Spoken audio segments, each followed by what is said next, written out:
ያልተፈቀደላቸውን ፎቶ ይበትናሉ ምን አሳወቀህ አንተ አሁን ጥይት ከዛ ትነሳለህ እንዴ ታውቃለህ ይሄ መጥፎ ነገር በትነተኛክ በዛው እንቅልፍ እኮ ልትቀር ትችላለህ ልሞት ትችላለህ ስትነሳ ቀብሩ ስትነሳ ትችላለህ ይሄን ታውቃለህ ባሮች አላህ የሚፈሩ ባሮች ወደ አላህ የተመለሱ ይፈልጉትን ነገር ሲቀበሉ አንተ ደግሞ ያልተፈቀደልን ሰዓት ላይ ቁጭ ብለህ حرام ትለቃለህ ካልተፈቀደ ሲልካ ታወራለህ ትጀናጀናለህ ያልተፈቀደልን መጥፎ ሱራዎችን ትመለከታለህ اتق الله يا عبد الله الله ፍራ አላህ እኮ ይመለከታል ይሰማል ያውቃል የፈለገ ከማትና ከአባት ብትደበቅም ከጓደኛክም ብትደበቅም ጌታ አላህ Subhanahu Wa Ta'ala ያውቃል ከፈለገ ደግሞ አያይዙ በጣም ይበረታል ይይዛል ከያዘክ ደግሞ አታመጣው አውቆ ነው የሚተወካውን እንደፈለግኩን ይላል ከደስ ማምለጫ ነው ማምለጥ አይችልም ከሱ አላህን እንፍራ በኢሳት ላይ ጌታችንን ተጠቀምበት አቀል شيء ቁም እስቲ አንድ ወለካ ስገድ ከዛ ቁርአን ቅራ እንደው የማለከካ ይሄን ብቻ ከደርክ በኋላ ሄድና የምታነበውን የአዱኛ ትምህርትን ቢሆን አጥና ያ اخي ሙራጃ አድርግ ፌስቡክ እና ዋትስአፕ ላይ ምናምን ቁጭ ብለህ ጊዜን ከምትገል ማለት የማይሆን ነገር ከምትለቅ የማይሆን ነገር ከምታይ አላህን ፍራ አንተም አንቺም የአላህ ባሪያዎች ሴትም ይሄን ነገር በጣም ጥንቃቄ ማድረግ ያስፈልገናል በተለይ ወጣቱ አሁን የተበላሸበት ማለት ሴቶችም ክብራቸውን ያጡበት በዚህኛው ኢንተርኔት ይሉታል ሼክ አብዱልዛቅ አልበድር በቃ ነዳጅን የሚያጠፋ ነገር ማለት ፌስቡክ ይሉታል አንደኛው ነው ፌስቡክ ነው አንደኛው ማለት والله ስንት ወጣቶችን ያበላሸብን ነው ሴቶች ዱሮ ይሄ የተለያየ መጥፎ ነገር አንድ አማኝ የሆነ ሴት ጋር ለመድረስ በጣም ጠባብ ነው ጉዳዩ ፊትናው የሆነ መጥፎ ነገር የሚደርሳት ወይ በጓደኛዋ በኩል ወይ በጣም ካነሰ በሆነ በመንደነው በቴሌቪዥን ምናምን አሁንስ እሷ ቤት ቁጭ ብላ ስልክ ትከፍታለች ፌስቡክ የሚባለው ነገር ቤቷ ቁጭ ብላ የዓለም መጥፎ ነገር ሁሉ ይደርሳታል قاذورات العالم كله ዓለም ላይ ያለው ሁሉ መጥፎ ነገር አስቀያሚ ነገር ሁሉ ይደርሳል اعوذ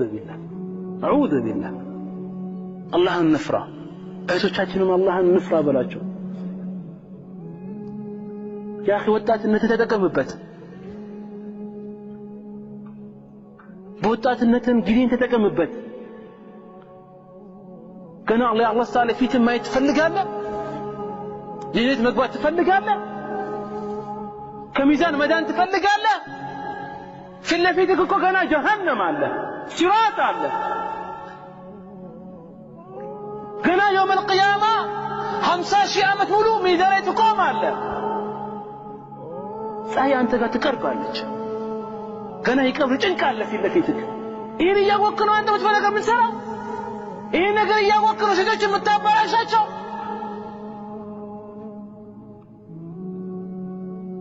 يوم القيامة እኮ ሰዎች የሚሰቃዩበት ጊዜ ሰባት ሰዎች አላህ Subhanahu Wa Ta'ala የራሱ ጥላት ያደርጋቸዋል ከዛ አንደኛው ማን ነው شاب نشأ في عبادة الله استوس شاب نشأ في عبادة الله ወጣት ነው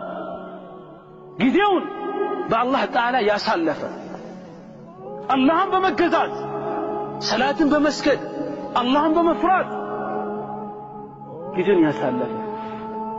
ወጣትነት ኃይል አለው ስሜትም አለ ብዙ ነገር ይፈታተናል ይሄ ሁሉን አልፈ አላህን ፈርተ ስሜትህን ተቆጣጥረከው በዛ ላይ ወጣትነት በዲን ላይ የምታሳድግ ከሆነ ነገ يوم القيامة ጥላ ባይለበት ጊዜ ፀሐይ በምትቀርብበት ጊዜ እናት ከልጁ በምትሸሽበት ጊዜ ልጅ ከእናት በሚሸሽበት ጊዜ ሚስት ካንተ ከምትሸሽበት ጊዜ እናት እርጉዝ በሆነ የተሸከመችዋን ነገር በድንጋጤ የምትጥልበት ጊዜ ሕፃን ልጅ በድንጋጤ ሽበትን በሚያወጣበት ጊዜ አላህ ስብሓነሁ ወተዓላ በዛን ጊዜ 7 ሰዎችን ጥላ ስር ያደርጋቸዋል። የውመ ላ ዚለ ኢላ ዚሉ ጥላ ባይለበት ጊዜ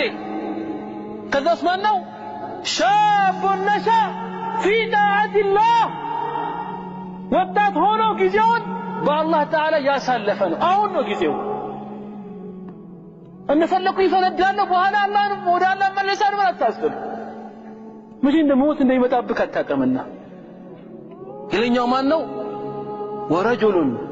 دعته المرأة الصالحة فقال إني أخاف الله كذا اسمان ነው አንድ በጣም የምታምር ሴት ዘሯ በጣም የከበደ ሀብታም የሆነች በጣም የምታምር ተዘጋጅታ ማንንም ባይለበት ጊዜ ቦታ ላይ እንደው እኔ ከኔ ጋር ተጫው ዝሙትን ስራብኝ ስትለው فقال إني أخاف الله እኔ አላህን ፈራለሁ ያለ